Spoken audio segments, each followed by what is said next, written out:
Hai dan Assalamualaikum. Pada hari ini kami akan membentangkan subjek penghayatan etika dan peradaban kod PLHW 2772 di bawah tajuk Etika Kepimpinan dari Pandangan Agama Islam, Kristian, Hindu dan juga Buddha. Kami dari kelas 2 BITC S1 G2 yang terdiri daripada saya sendiri, Nur Hafiza binti Alwi, Lee Shumun, Atika Nazira binti Abdul Malik, Nur Aina Marisa binti Rusli, Alia Fakiha binti Saharuddin, dan juga Diba Diwasiri binti Abdullah. Berikut merupakan isi kandungan pembentangan pada hari ini. Kita mulakan dengan pengenalan. Etika merupakan satu perkara yang memberikan pedoman dalam melakukan sesuatu perbuatan. Ia berkaitan dengan moral dan menentukan sama ada tindakan itu positif ataupun sebaliknya. Manakala, etika kepimpinan pula adalah cara-cara yang dianggap benar secara umum oleh sekelompok atau satu komuniti masyarakat untuk mempengaruhi orang lain dalam mencapai tujuan bersama yang dimiliki oleh satu organisasi. Etika kepimpinan tidak diamalkan dan dipraktikkan dengan betul akan menyebabkan sesebuah organisasi itu tidak maju dan dipandang negatif oleh masyarakat. Dan pada pembentangan pada kali ini juga akan menjelaskan mengikut dan menurut pandangan agama-agama yang lain, iaitu agama Islam, Kristian, Hindu dan juga Buddha. Definisi dan objektif. Definisi etika kepimpinan dari pandangan agama Islam, Kristian, Hindu dan Buddha didefinisikan sebagai cara-cara yang dianggap benar secara umum menurut aspek agama, yakni agama Islam, Kristian, Hindu dan Buddha. Objektif terdiri daripada 3 objektif, iaitu menganalisis ciri-ciri etika kepimpinan dalam kalangan pemimpin, mengenal pasti pengalaman rakyat Malaysia dalam menerapkan nilai etika kepimpinan. Ketiga, mengkaji tahap kesedaran etika kepimpinan dalam kalangan rakyat Malaysia. Setiap agama mempunyai pandangan yang berbeza dalam etika kepimpinan. Mari kita lihat ciri-ciri etika kepimpinan mengikut pandangan agama Islam, Kristian, Hindu dan Buddha.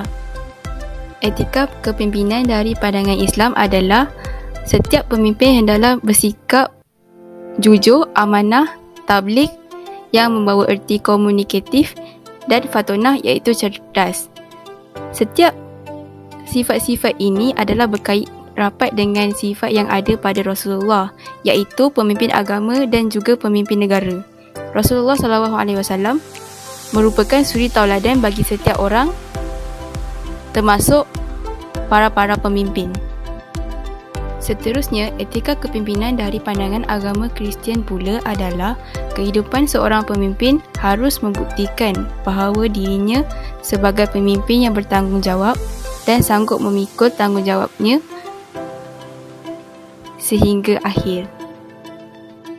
Seterusnya, dari pandangan Hindu, sistem dan etika seorang pemimpin dan pemerintahan dicontohkan dalam kisah Ramayana dan Mahabharata.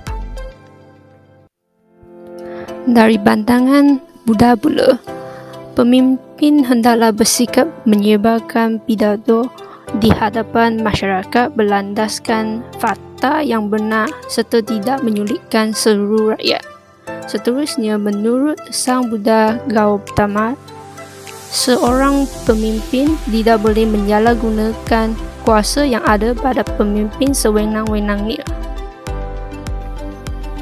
Objektif pertama, menganalisis ciri-ciri etika kepimpinan dalam kalangan pemimpin.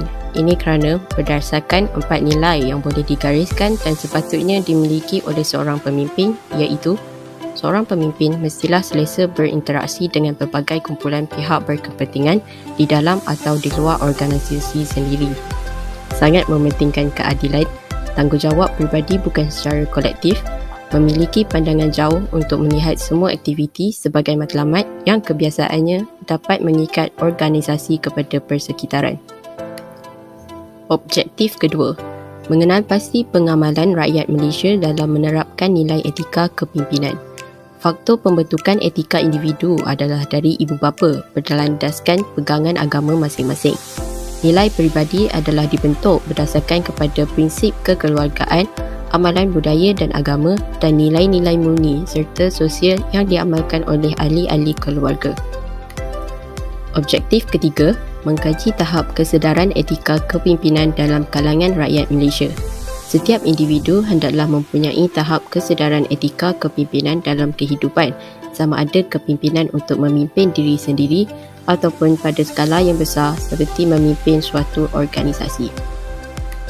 Seterusnya, kajian literatur terbahagi pada 3 iaitu ciri-ciri etika kepimpinan, impak penerapan nilai etika dan kesan tahap kesedaran etika kepimpinan. Yang pertama, ciri-ciri etika kepimpinan. Seorang pemimpin perlulah menerapkan ciri-ciri etika kepimpinan dalam dirinya kerana seorang pemimpin adalah orang harapan kepada ahli yang berada di bawahnya. Yang kedua, impak penerapan nilai etika kepimpinan.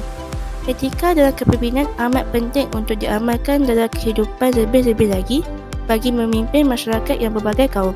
Yang terakhir, kesan tahap kesedaran etika kepimpinan.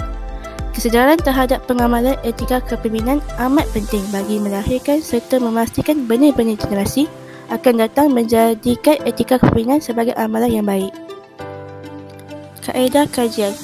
Reka bentuk kajian untuk tugasan pada kali ini kami menggunakan kaedah tinjauan. Tinjauan adalah satu sistem mengumpul data untuk menghurai, membandingkan atau menjelaskan pengetahuan, sikap dan amalan serta tingkah laku. Untuk instrumen kajian pula, terdapat 2 iaitu soal sidik dan rujukan. Seterusnya, huraian kajian. Huraian kajian merupakan dapatan kajian yang diperoleh daripada pelbagai kaedah kajian, antaranya melalui soal sidik. Dalam soal sidik tersebut menunjukkan majoriti responden amat menitik beratkan nilai etika kepimpinan dalam kehidupan tidak mengira bangsa, agama maupun kaum. Seterusnya kita teruskan kepada pembentangan dapatan kajian. Berikut merupakan salah satu dapatan kajian daripada segi agama yang mana carta berikut menunjukkan sebanyak 68.6% terdiri daripada responden yang beragama Islam, 8.6% terdiri daripada agama Kristian, 20% terdiri daripada responden yang beragama Buddha dan selebihnya terdiri daripada responden yang beragama Hindu. Melalui kajian-kajian dan persoalan yang diutarakan dalam Google Form, kebanyakan responden menitik beratkan soal etika kepimpinan dalam rutin harian.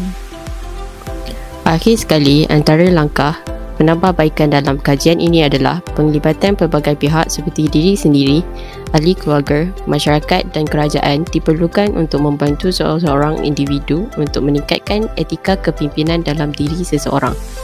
Antara inisiatif yang boleh dilakukan oleh individu itu sendiri ialah memupuk sikap amanah dan bertanggungjawab di dalam diri sendiri untuk menepati ciri-ciri pemimpin yang beretika. Apabila setiap individu telah menerapkan etika yang baik seperti amanah dan bertanggungjawab dalam diri masing-masing, akan serta-merta telah menerapkan sebersedikit etika kepimpinan dalam diri individu tersebut. Sikap amanah dan bertanggungjawab merupakan ciri-ciri etika kepimpinan yang perlu ada dalam setiap pemimpin.